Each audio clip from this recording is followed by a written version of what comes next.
2 weeks to go until the voters in this constituency get to have their voices heard via the ballot box. Meaning 2 weeks left for those standing to try and convince people to pick them.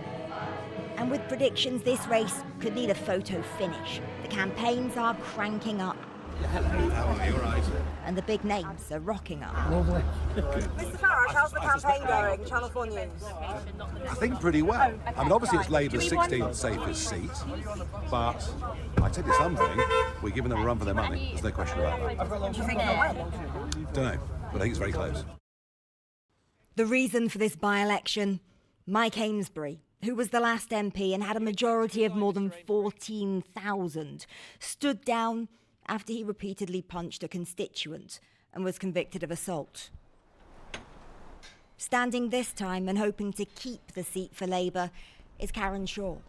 Often by-elections are used as a protest vote, I get that, and that's the reason why I'm not taking any vote for granted. I'm going to work hard for every single person's support. I mean, this should straightforwardly, on paper, be a slam-dunk win for the Labour Party.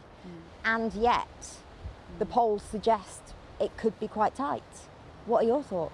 Yeah, I mean, it could be quite tight. And in honesty, what we've picked up on the doorstep is that there are some difficult decisions that the government have had to make that maybe aren't as popular with people.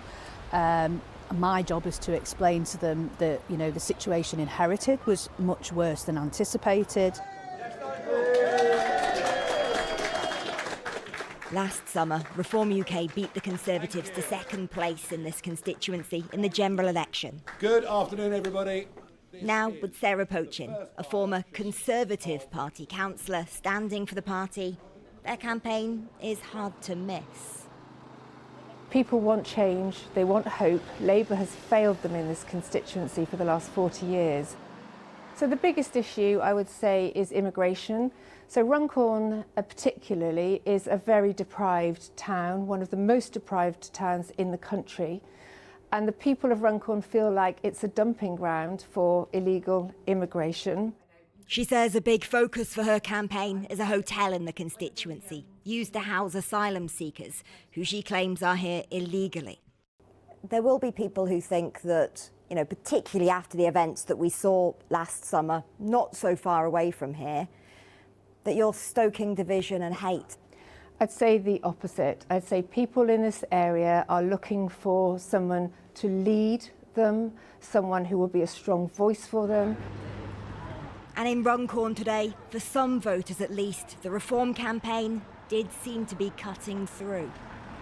I will definitely not be voting for Labour, I'll be voting for Reform. Since Labour's come in, the whole country's gone worse. I voted for Mike Amesbury previously, but I'm not really sure who I should vote for this time. I think they're all just telling me what I want to hear.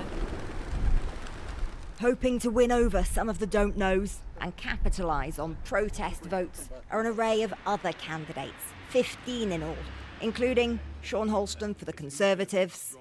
So the voters are telling me that they're focused on the local issues. They realise that this is not a general election. It's not going to change who's in government at all. So fixing mobile signal, protecting our green spaces and just fixing the roads as well.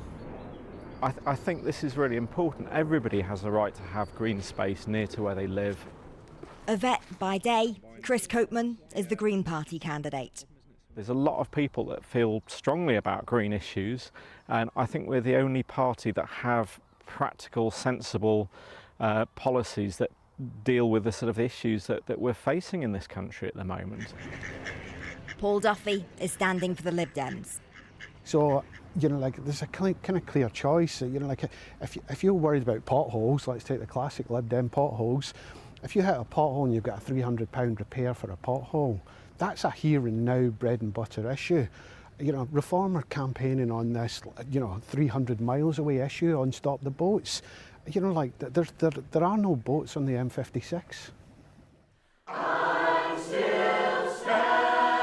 Whatever polls and predictions over the next 2 weeks, the One Voice Choir in Frodsham serve as a reminder that voters do not all speak with one voice. Immigration, will that be a factor for you? No, not really. My thing is sort of care of community. you know, your education, your NHS. It's for disability payments because, yeah, it's. I think the way they've gone about it has been a bit harsh. Probably Labour, but I'm also very tempted with the Green Party. I want someone who's going to beat the Tories and beat reform. And so it seems there are still votes to be won and lost. And here is the full list of candidates who are standing in the Runcorn and Helsby by-election on the 1st of May.